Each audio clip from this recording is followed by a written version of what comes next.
damos comienzo a nuestras clases virtuales del día de hoy, martes 6 de octubre, y estaremos trabajando con las asignaturas de español, matemáticas, geografía e historia. Comencemos.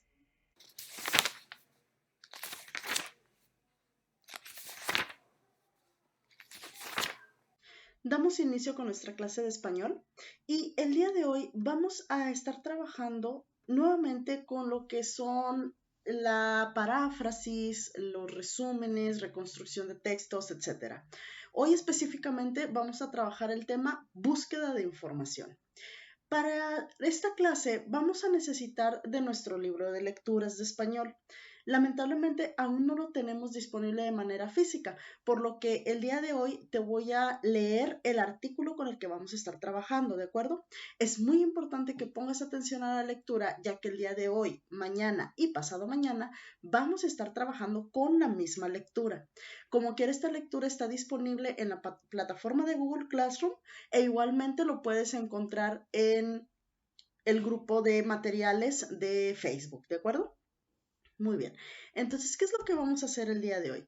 Vamos a leer el artículo que se titula Seda de araña, que lo encontramos en el libro de lecturas en la página 95 a la 97. Con base en la información leída, vamos a contestar unas preguntas, ¿de acuerdo? Entonces, primero vamos a leer la lectura. Te pido por favor pongas mucha atención a ella y recuerda que si necesitas volver a leerla, puedes retroceder nuevamente el video y volver a escuchar la lectura, o puedes leerla directamente de la plataforma de Google Classroom. Muy bien. Aquí tenemos el libro de Español Lecturas y se titula Seda de araña, que está escrita por el autor Guillermo Ibarra Núñez. Quizá alguna vez al caminar por un bosque, un parque o un jardín, o por tu propia casa, una telaraña se te quedó enganchada sin que te dieras cuenta. ¿Cómo fue posible que no lo hubieras visto? ¿De qué está hecha para ser casi invisible? Una telaraña es una de las estructuras que las arañas fabrican con la seda, que ellas mismas producen. La seda es un material fibroso que algunos artrópodos, insectos, arácnidos y ácaros secretan a través de glándulas especiales. A diferencia del gusano de seda, Bombyx mori, una larva de mariposa que únicamente produce un tipo de seda, una araña es capaz de producir diferentes clases con distinta elasticidad, resistencia, flexibilidad, grosor, adhesividad, afinidad o repelencia al agua, entre otras características. Además, pueden mezclar varias clases de seda y producir nuevos materiales. La gran variedad de usos de la seda es un hecho clave en la diversidad de las arañas, más de 40,000 especies, y su colonización de numerosos hábitats terrestres. Aquí tenemos la imagen de una araña donde está tejiendo su telaraña. Al igual que otros animales, las arañas construyen refugios para evitar la exposición directa a la lluvia, al viento, al sol y al ataque de sus enemigos naturales.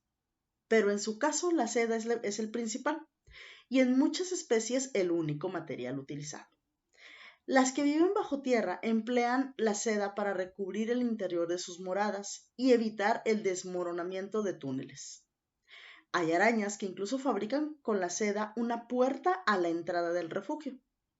Muchas de las que viven arriba del suelo construyen un refugio formado sobre todo con hilos de seda, bajo piedras o troncos, en las fisuras de rocas o sobre la corteza de árboles, u ocupando espacios aéreos inaccesibles a otros animales, entre dos árboles, entre las ramas de un árbol, entre las hojas o colgando abajo de estas. La Argyroneta acuática, una especie de araña que vive en arroyos en Europa, teje un refugio entre la vegetación acuática bajo el que se va depositando burbujas de aire hasta formar una campana de buceo, en donde puede comer, mudar, aparearse e incluso depositar sus huevecillos. Con la seda, las arañas también hacen alpinismo. Desde su nacimiento y a lo largo de toda su vida, producen un hilo con la misma función de la cuerda de seguridad de los alpinistas. Al desplazarse, las arañas van produciendo este hilo de gran resistencia y lo van fijando tramo a tramo en el sustrato donde se encuentren. Esto les permite perseguir a una presa o huir de un atacante sin riesgo de lastimarse por una caída. Si es necesario, regresan por ese hilo al sitio del que se descolgaron. También les ayuda a descender a la posición más adecuada para tejer una red, apostarse en espera de presas o llegar hasta donde se encuentra una posible pareja. Como cualquier artrópodo, las arañas cambian de piel para crecer y al momento de hacerlo son muy vulnerables. A fin de protegerse emplean la seda para formar un refugio totalmente cerrado, o bien realizan la muda mientras cuelgan de su hilo de seguridad. Muy bien, con esto finalizamos este artículo. Te recuerdo que si es necesario volver a escucharlo, puedes retroceder el video o lo puedes volver a leer en la plataforma de Google Classroom. Ahora vamos a pasar a la actividad. ¿Qué es lo que vas a hacer el día de hoy? Con base en la información que te acabo de leer, vas a contestar las siguientes preguntas. Son solamente 3 preguntas, las vas a copiar en tu cuaderno, las contestas y subes tu fotografía a Google Classroom. La primera pregunta dice, ¿de qué está hecha la telaraña? Pregunta número 2, ¿para qué usan la telaraña las arañas? Y pregunta número 3, ¿cómo tejen sus redes las arañas? Entonces, estas 3 preguntas se contestan con la información que te acabo de leer. Y una vez de que ya lo hayas copiado en tu libreta y hayas subido tu foto a Google Classroom, daríamos por concluida la actividad de español del día de hoy. Agradezco tu atención y pasemos a la siguiente asignatura.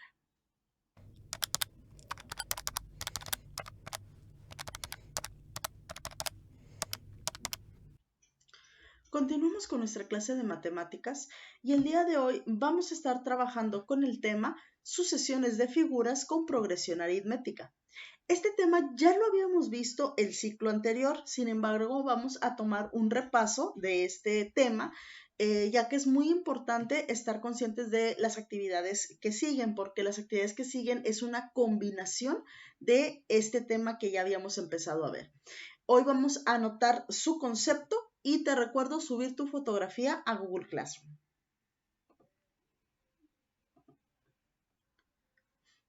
Muy bien. Te recuerdo el título del tema sería sucesiones de figuras con progresión aritmética. Para identificar la regularidad en una sucesión con figuras, es necesario revisar si se suman o se restan figuras a los términos de la sucesión. Por ejemplo, en la sucesión de la derecha, el primer término tiene una estrella. El segundo, 3. Quiere decir que se sumaron 2 estrellas. En el tercero, 5. Se sumaron 2 estrellas más. Por lo tanto, la regularidad es sumar 2 estrellas al siguiente término, ¿sí? ¿A qué nos referimos con término? Nos referimos a la posición o el lugar que ocupa la primer figura, ¿de acuerdo? Sí, entonces, este es el término 1, este es el segundo término, tercer término, cuarto término y quinto término, ¿de acuerdo? Entonces, en el primer término y el segundo, aquí en esto es donde podemos comprender lo que es la sucesión. Aquí tenemos 1, aquí tenemos 3. Como nos mencionaba el concepto, ¿sí? Se suman 2. Agregamos 2 estrellas, son 3. A estas 3 agregamos 2 estrellas, son 5. A estas 5 agregamos 2 estrellas, nos dan 7. A estas 7 agregamos 2 estrellas, nos dan 9. Si aquí tengo 9, agrego 2 más, ¿cuántas tendría el término número 6? O el siguiente término, el sexto lugar. Aquí hay 9 más 2 estrellas. Excelente, serían 11. ¿De acuerdo? Muy bien. Determinada la regularidad de la sucesión, se sabe cuántas estrellas tendrán el cuarto y el quinto términos, 7 y 9 estrellas respectivamente, ¿ok? ¿Qué significa esto? Cuando yo te pregunte cuál es la regularidad de la sucesión, en pocas palabras es de cuánto en cuánto va este patrón o sucesión de figuras, ¿sí? Esta sucesión de figuras también se puede hacer una sucesión de números, pero eso lo vamos a ver más adelante. El día de hoy solamente vamos a trabajar con figuras, ¿de acuerdo? Entonces recuerda, muy importante encontrar cuál es la regularidad de la sucesión, es decir, de cuánto en cuánto va. Aquí se suman 2 más, 2 más, 2 más, ¿ok? Muy bien, entonces te recuerdo que debes de copiar este concepto en tu libreta, tomar fotografía, subirla a Google Classroom y con esto estaríamos concluyendo la actividad del día de hoy. Pasemos a la siguiente asignatura.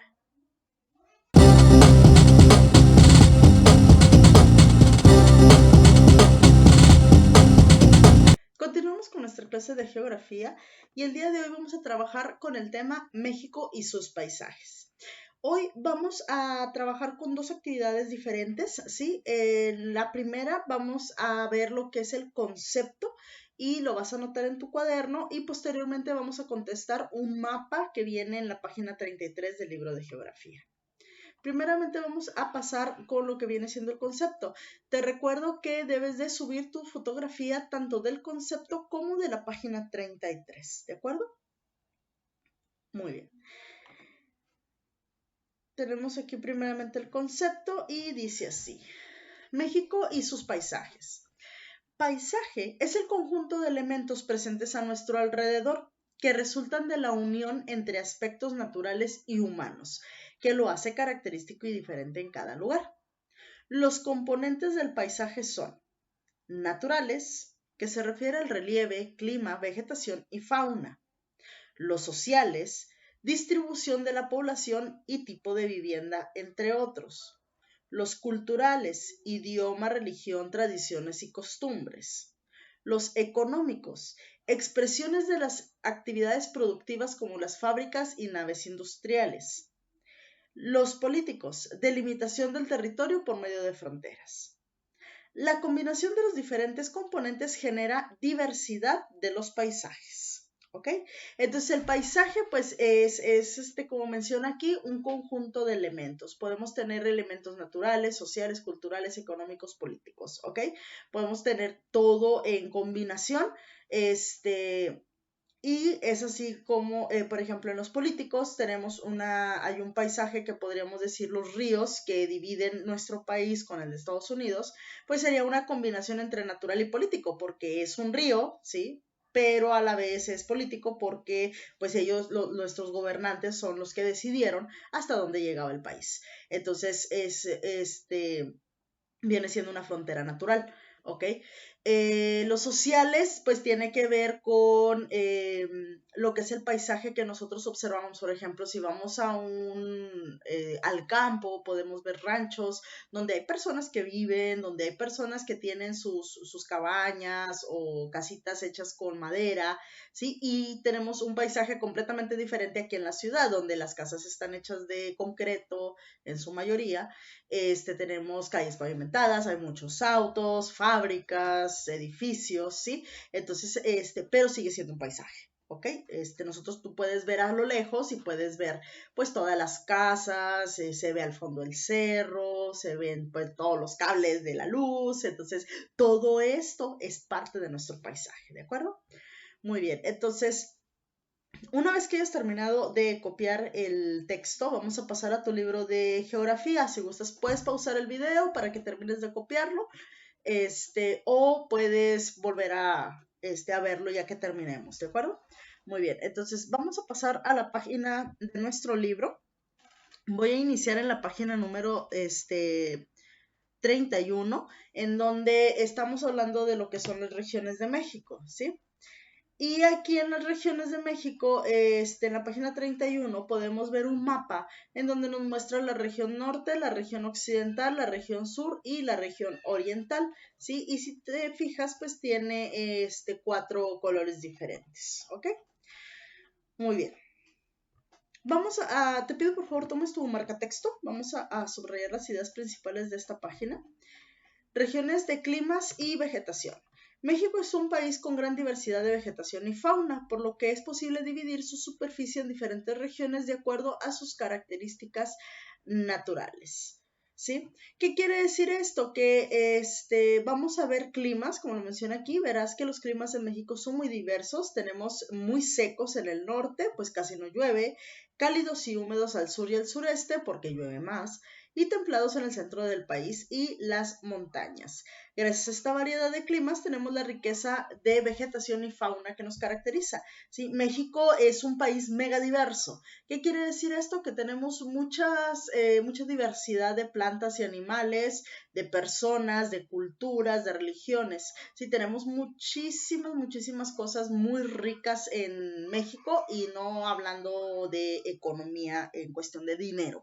¿Sí? Tenemos cosas muy importantes, monumentos, lugares, áreas verdes. Entonces, por eso México se le conoce como el país megadiverso. ¿Sí? Muy bien. Ahora, quiero que observemos esto de aquí. Lo que tenemos aquí es una simbología que viene ahorita en el siguiente mapa. Primero vamos a centrarnos aquí. Nos dice que el clima cálido húmedo tiene una vegetación de selva y este es el símbolo del clima cálido húmedo. El clima cálido semihúmedo es selva seca y tiene este otro símbolo. Si te fijas, este es como un arbolito con su copa algo como plana, ¿sí? Pues tenemos un arbolito pues prácticamente seco, tenemos ahí sus ramitas sin hojas, y luego está el templado húmedo, ¿sí? Que si ves la diferencia entre este árbol y este es como más frondoso y su tronco es más ancho, ¿ok? Tenemos el templado semihúmedo, que son el bosque de coníferas, que son los bosques, los pinos.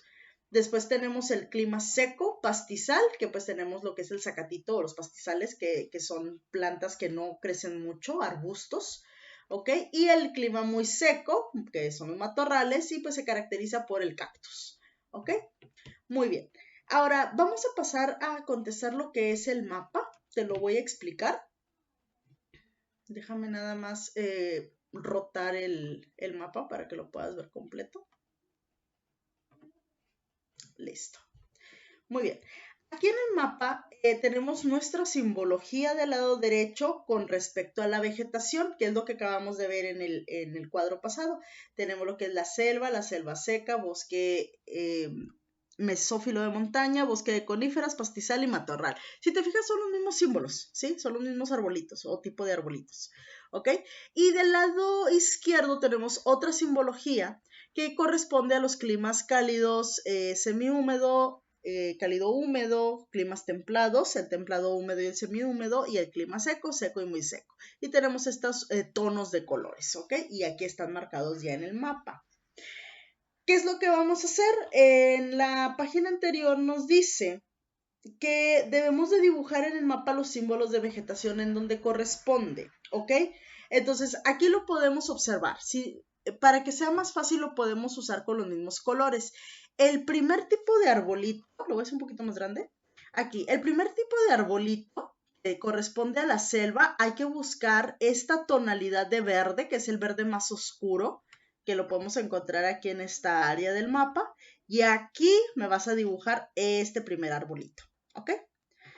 Y me lo vas a dibujar en todas las áreas en donde corresponde. Si te fijas, acá hay otro pedacito de selva y acá también hay otro pedacito. Entonces me dibujas ahí ese tipo de arbolito. Luego el arbolito que está como seco, se podría decir, sería la selva seca. ¿Sí? Si te fijas, el tono de verde es un poco más tenue.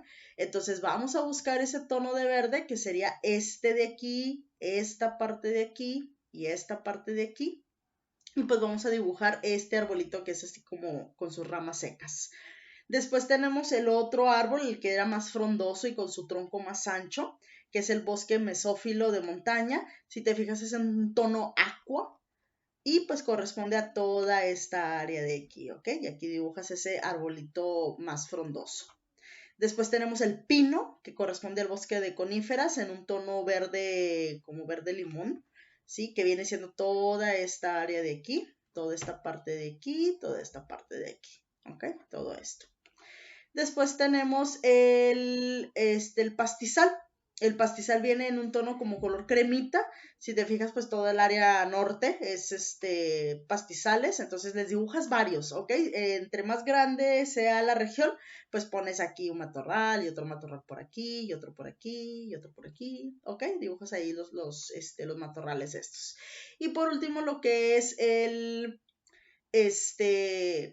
área matorral, que es el área blanca, se podría decir en tono blanco, que corresponde a los cactus, ¿sí? Y pues es toda esta área de aquí. Toda esta área de aquí, ¿sí? Sería lo que es el cactus y también toda el área de Baja California, ¿ok?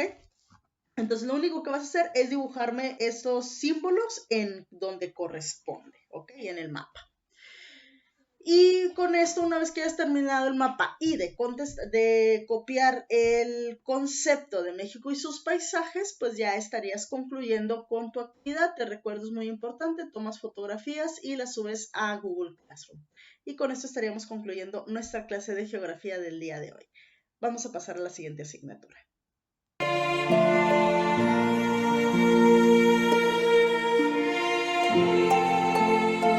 Continuamos con nuestra clase de historia y el día de hoy vamos a estar hablando del tema la pintura rupestre.